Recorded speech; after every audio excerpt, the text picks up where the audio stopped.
Hi ladies and gents, welcome back to another tutorial. My name is Kukuletu, the owner of talkingmusic.com, and today I'll be talking about how to master a song. Now in this tutorial, I'm not going to cover the history and the theory. You can find that stuff in a whole lot of other places online. I'm just going to show you the technique and how to apply the techniques. As a special bonus for watching this video, I'm going to give you a free PDF guide about how to do mastering. Now, the catch is that you have to watch the video till the end. So if you watch the video till the end, I'll show you how to get a copy of this free book. You can access the book today and start reading it today. But I'll give you more details about that later on. Let's get started then. Excuse me, I'm still having a sore throat, so I hope you'll be able to hear everything clear. So let's get started then. Let me disable everything. Now here's a trick I learned from Iron Shepherd. The first thing that you have to do when you're mastering a song is to start with the limiter. The biggest mistake a lot of people make is to start processing the song and then after that add the limiter later. The problem with that is that the limiter is going to change everything. Now once it has changed everything, you have to go back to your processing and start again and readjust everything. So that's working backwards. To avoid all that, you start with the limiter and get the right volume for your song and then process into the limiter. That's the secret I learned from Iron Shepherd. The first thing that you need to do is to get a few reference songs and then check at which level they are all peaking in terms of LUFS and true peak. I've already done that and I already know how loud the song must be. So I'm going to show you everything I did on the song and then you'll find the rest of the stuff inside the PDF guide. The PDF guide goes in detail. I'll just give you an overview of everything. And then later on, you can check out the PDF guide for more detailed stuff and more tips that I won't share in this video because this video will be way too long. So let's get started and then let's get started with the limiter.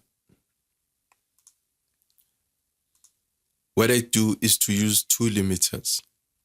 The reason I do this is because I want the sound to be transparent. I don't want a song to get choked. When you use one limiter, it overworks. And when you overwork dynamic tools, they don't sound good. They squash the signal. So to avoid that, I always use two limiters to keep the sound transparent. So this is without the limiter.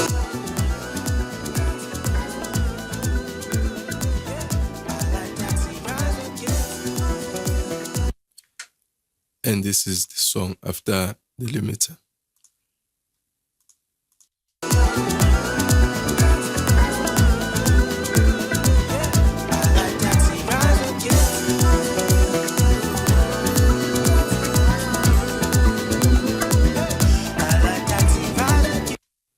As you can see, both limiters are not working hard at all.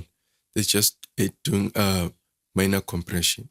So let's move on to the processing techniques. Here's one thing a lot of people get wrong. Just because they saw another engineer using a compressor first, and then they think that, okay, I have to add a compressor, then an EQ, and then a multiband, and etc., etc. That's not the right way to approach mastering. You have to first ask yourself, does the song need compression? This one is a good example because this song didn't need any compression at all. So you might be asking yourself, why do I have a compressor then? Now let me play you the song with the compression.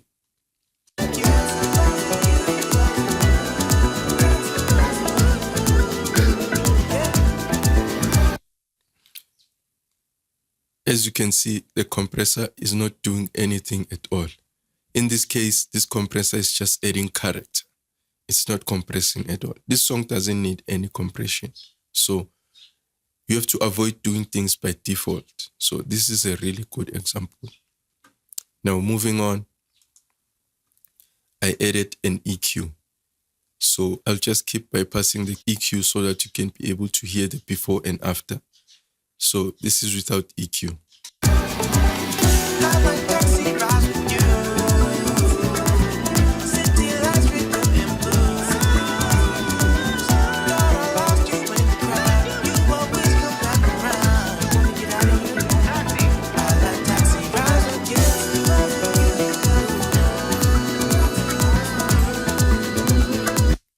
As you can hear, with EQ, the song sounds much cleaner.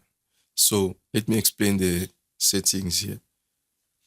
The first thing I did was to create a cut at 31 Hz. The reason I created this cut is because I want to remove the rumble in the low end.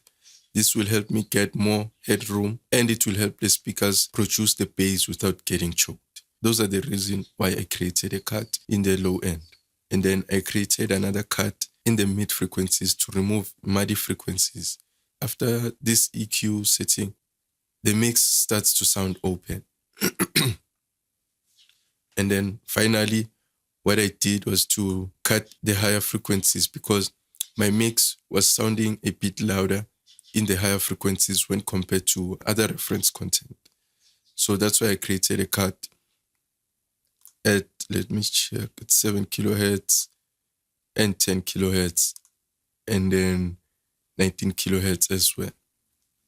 That's the reason I created these cuts, because this mix was sounding louder in the higher frequencies as compared to other reference songs.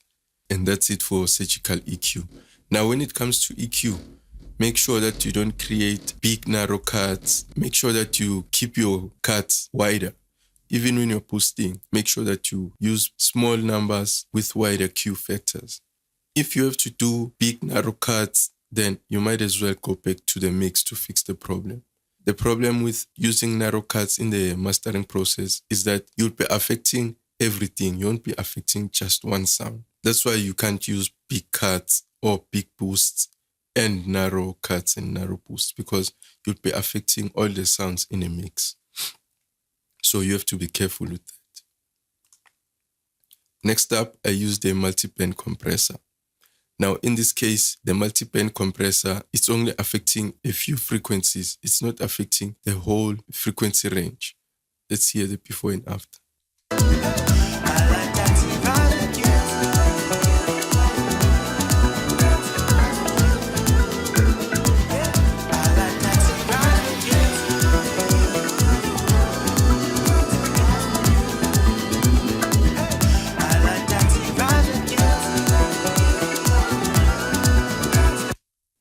As you can see, it's just small compression in the low end and the mid frequencies. The higher frequencies are not getting affected at all because they were already compressed well in the mix. So there's no reason for me to compress the higher frequencies.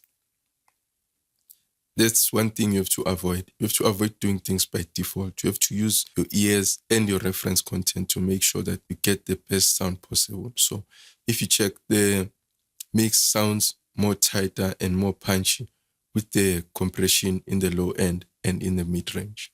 Check it out.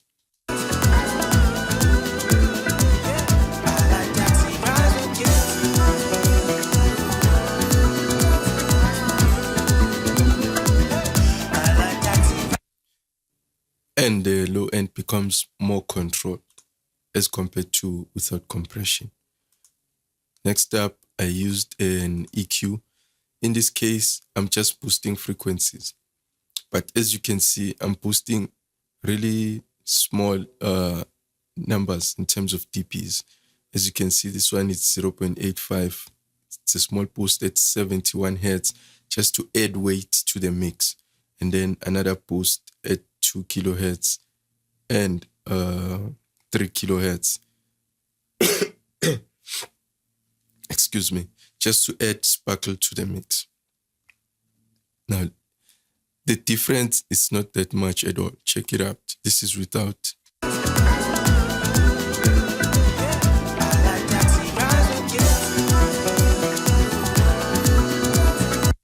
And this is without. And this is with EQ.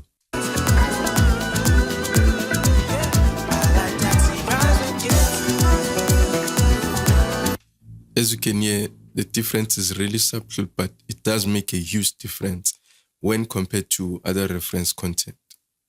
And then I also added another EQ pull textile just to boost the higher frequencies and the lower frequencies. Now, the reason for doing that is because the compressor did affect the low end a bit.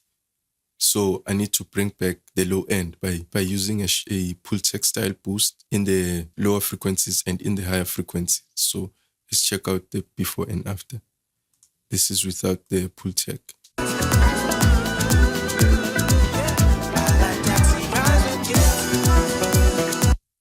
And this is with Pultec.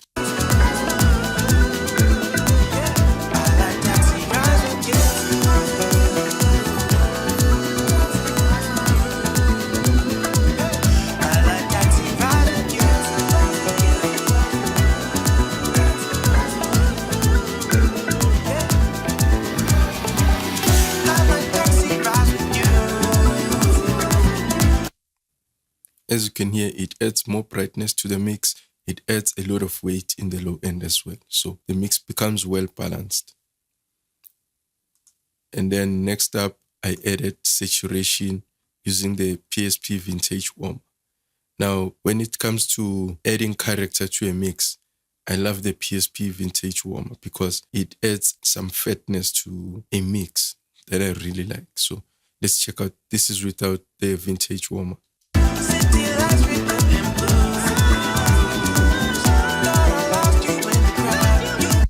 And this is with the Vintage Warmer.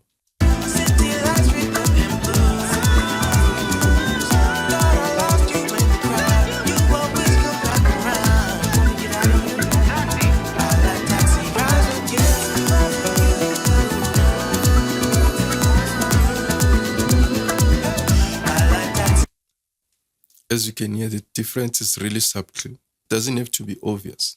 One other thing I have to mention is that you have to level match your saturation. As you can see, I added around 6 dB of gain reduction, and then I subtracted 6 dB just to make sure that the comparison between the before and after is a fair comparison.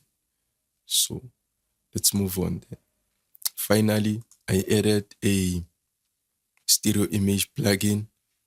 I love the Ozone imager because it is a multi-band stereo imager and it really sounds transparent. Doesn't add any character to the song. And all I did was to make the mid frequencies more wider. Now, the reason I did this is because I listened to a lot of reference content. That's what determined all these settings. So let's check out the before and after.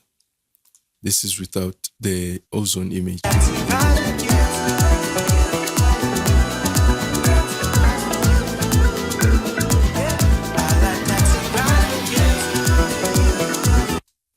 As you can hear, the song sounds mono.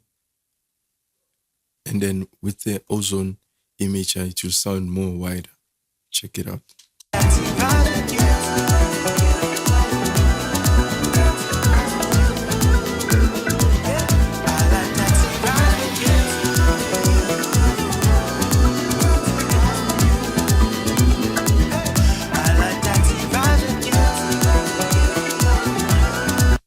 Now the difference is simply day and night. So the mix sounds more wider and more open with the Ozone image. Now I'm going to give you a fair comparison of the song with the processing and without the processing, but at the same level. So every time I hit the solo button, you'll be hearing the original mix. When I disable the solo button, you'll be hearing the processed mix, which is the final mix. So check it out.